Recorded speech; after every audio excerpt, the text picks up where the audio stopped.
చెరువులా తడిగా ఉన్న ఒక పొలంలోని మధ్యలో రంగయ్య అనే గొర్రెల కాపరి ప్రశాంతంగా నిద్రపోతున్నాడు.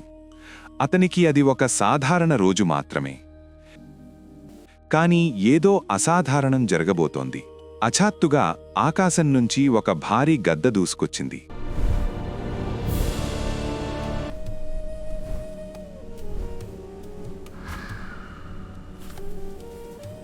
అది అతని ముఖంపై ఉమ్మివేసి వెంటనే మాయమైంది. కొన్ని క్షణాల తర్వాత రంగయ్య గందరగోళంగా మేల్కొన్నాడు.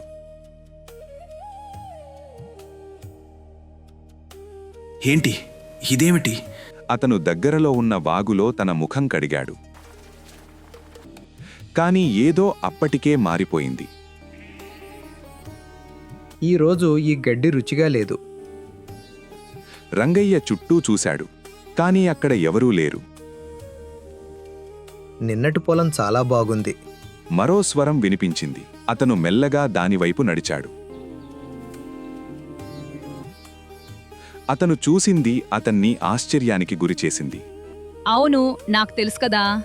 గొర్రెలు మాట్లాడుతున్నాయి. ఒక అతీంద్రియ సత్యం బయటపడింది. మన రంగయ్య చాలా ఆలస్యం చేసేవాడు. వాటిలో ఒకటి ఫిర్యాదు కూడా చేసింది. రంగయ్య తన చెవులను నమ్మలేకపోయాడు.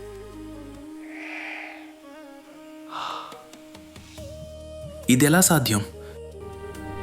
తర్వాత అతనికి ఆ గద్ద గుర్తొచ్చింది. ఇది మాయమా?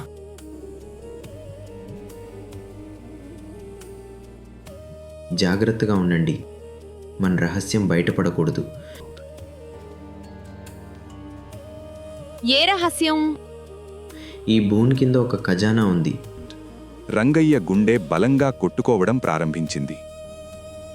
దీన్ని ఒక పురాతన రాజు మరియు ఒక మాయాపాము దాచారు. అది దీన్ని కాపాడుతోంది. రహస్యం ఇంకా లోతుగా మారింది. భయం మరియు ఆసక్తి రంగయ్య మనస్సును నింపేశాయి. ఆ సాయంత్రం అతని ఆలోచనలు అదే పొలంలోనే ఉండిపోయాయి. ఆ రాత్రి చంద్రకాంతిలో రంగయ్యకు నిద్రపట్టలేదు. అతను ఒక నిర్ణయం తీసుకున్నాడు. అతను ఒంటరిగా ఆ పొలం వైపు నడిచాడు.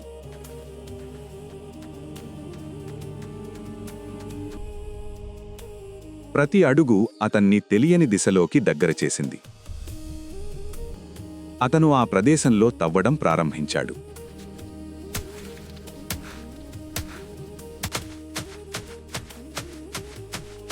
అచాత్తుగా అతను ఏదో లోహ వస్తువును తాకాడు. ఒక పెద్ద పెట్టె బయటపడింది. ఆనందం అతని కళ్లలో మెరిసింది. అతను దాన్ని మెల్లగా తెరిచాడు.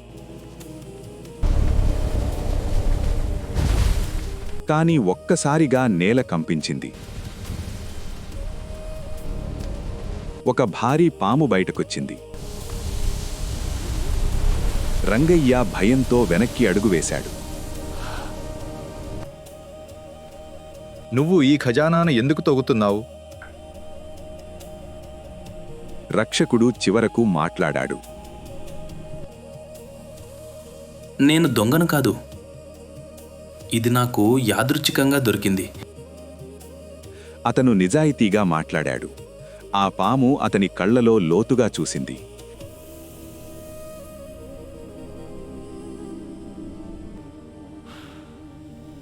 నువ్వు లోభి కాదు.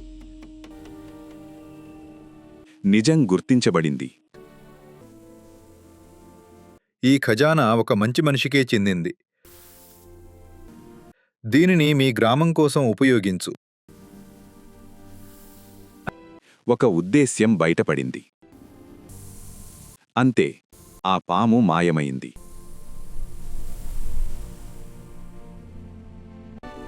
రంగయ్య ఆ ఖజానాను ఉపయోగించి తన గ్రామాన్ని మార్చాడు. రంగయ్య గ్రామస్థులను సహాయం చేశాడు. అతను వనరులను పంచి వారి జీవితాలను మెరుగుపరిచాడు. అతను ఆకాశాన్ని చూసి చిరునవ్వు చిందించాడు. ఒక వరం మనకోసమే కాదు, అది ఇతరులకు సహాయం చెయ్యాలి. చివరికి రంగయ్య తన జీవితాన్ని తానే నిర్మించుకున్నాడు. Moral Stories.